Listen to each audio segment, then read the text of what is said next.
guys, what's up? That's Texan here. I am in Jordan's Chrysler 500 SRT4. Now this is of course not a Chrysler, it is a Fiat 500 Abarth. The reason why I make that joke is because Fiat of course owns Chrysler at this point in time. Which is kind of strange because Chrysler has these big old cars and then this enters the mix. This is the first offering in the United States from Fiat, and of course they started with the standard 500 and this is the Abarth version, which has way more power and also way more handling. I'm gonna do this U-turn up here.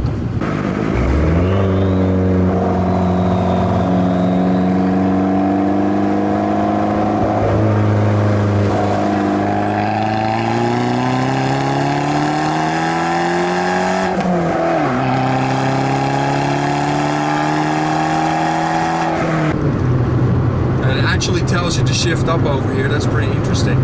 The other thing that's interesting is that this has a sport mode. So right now I was in standard mode. Sport mode actually makes it a little bit more aggressive, lets the boost go up a little bit higher. So let's go ahead and press that, shall we?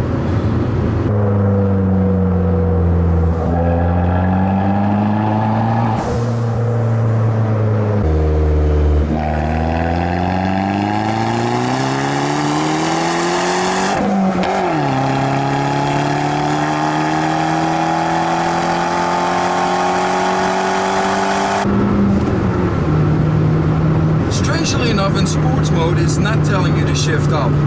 That is pretty funny.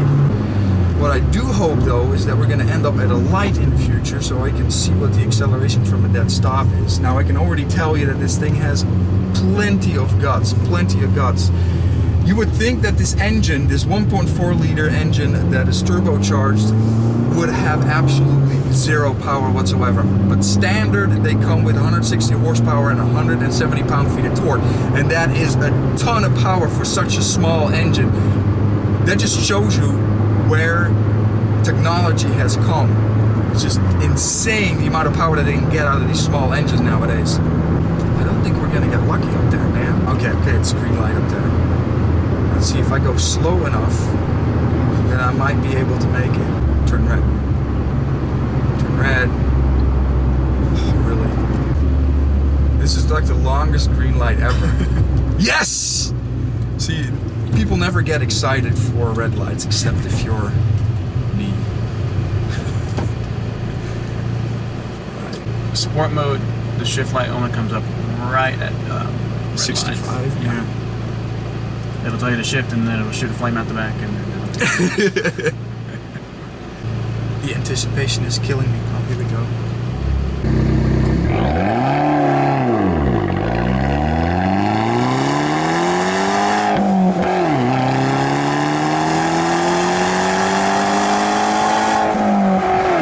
And he was right. The shift light does not come on until 6,500 RPM or slightly before that. That's pretty interesting. Now the other thing that I like about this car is the exhaust. Stock exhaust from a 4-cylinder car never sounds good, ever, from factory. It's always quiet. Now he came around the corner, stopped next to my car, and I was already hearing him across the street. That's amazing.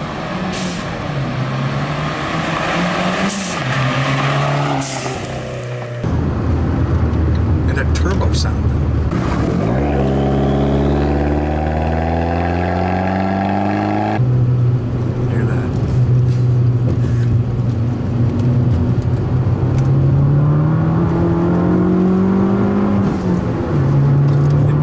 Does have some of that torque steer that you get. It's not excessive. I don't think this car should have any more power than it has. I think this is about as perfect as it gets. Now the only downside to this car that I can personally see is the transmission. Not how buttery smooth it is, because it's a great transmission. It shifts great. It should have had one more gear in my opinion. One more gear and it would have been perfect. Short 5 and then a very long one for highway cruising. Right now I'm doing 60 miles an hour. We're not tacking 3,000 RPMs quite yet, but as soon as you go higher up, it starts to drone a little bit.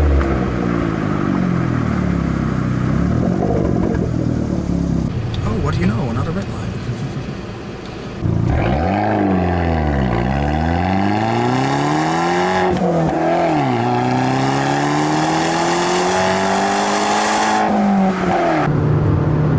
second time, I do notice the meat of the rev range does have the power, but as soon as you hit past 5,500 RPM, the power kind of drops in the car.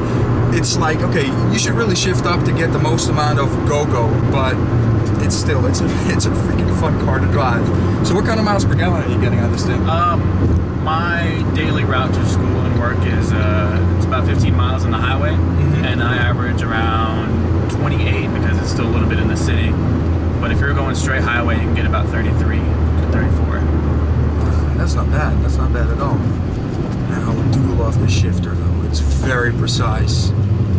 It's very precise. The only thing I don't like about the clutch is that it grabs up so high. Yeah, that's right.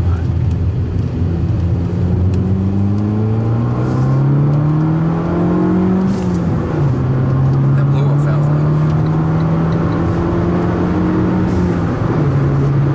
though. It sounds perfectly, man. You know, I never thought that I would like a blow-off valve on a non-Japanese car, but it actually makes sense. You know, it's such a small, tiny, little, cute car, and the blow-off valve is just a perfect tone. It's like, psh, psh.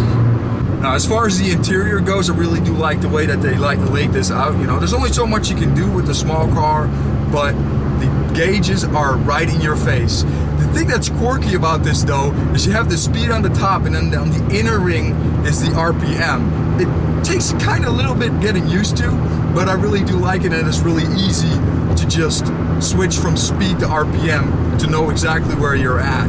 And then further to the left of that is that boost gauge, which is nice and easy to see too, and it says when you need to shift up, although, you know, you have the RPM straight in your face, so you really don't need that. It's just another visual cue, really. And when it comes down to trunk size, yeah, we're in a small car. You know, this is a commuter car. You don't really want to take this on long road trips unless you're just, well, you're a single person, because the trunk is really not that big. And the suspension, again, is pretty harsh.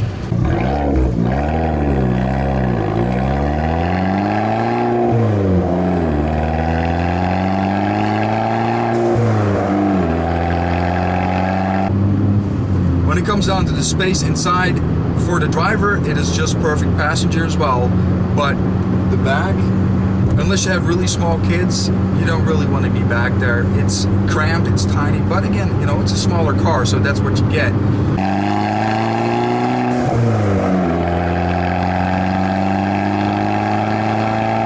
And I'm shifting here just at 3,000 RPM, and it is plenty of grunt. You get the meat really between 3 and 5.5, and then afterwards it starts to kind of taper off. But it's very comfortable to drive, and that's what I get when it comes down to city driving. This would be perfect. I don't think I would like this much on the highway for an extended period of time, but for just commuting up and down 50 miles on the highway, I think that would be fine. And the miles per gallon on this are great too.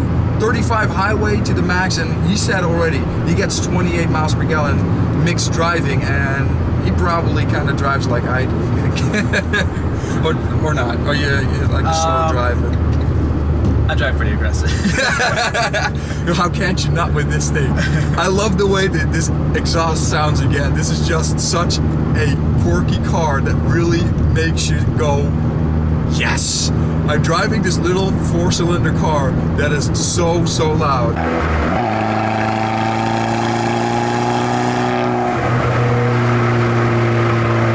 Suck it, Prius. So it's my conclusion. I think this is a cool car. If you're just starting out driving, learning how to drive stick, I think you would be fine with this. You know, you can probably get the standard one, but no, man. The starting MSRP on these cars are just over $22,000, so it is not that wicked expensive. Of course, you can also go for a Fiesta, you know, but between the two, I kind of like this one better. I haven't driven the Fiesta, but the styling and the exhaust, the Fiesta doesn't have that. Doesn't have that at all. Another thing that I actually like about this car, of course, it is a sports version, so the suspension's kind of harsh, but the brakes are very, very nice. They grab nice, they stop you just fine. And again, that exhaust sound that you get when you just mad it.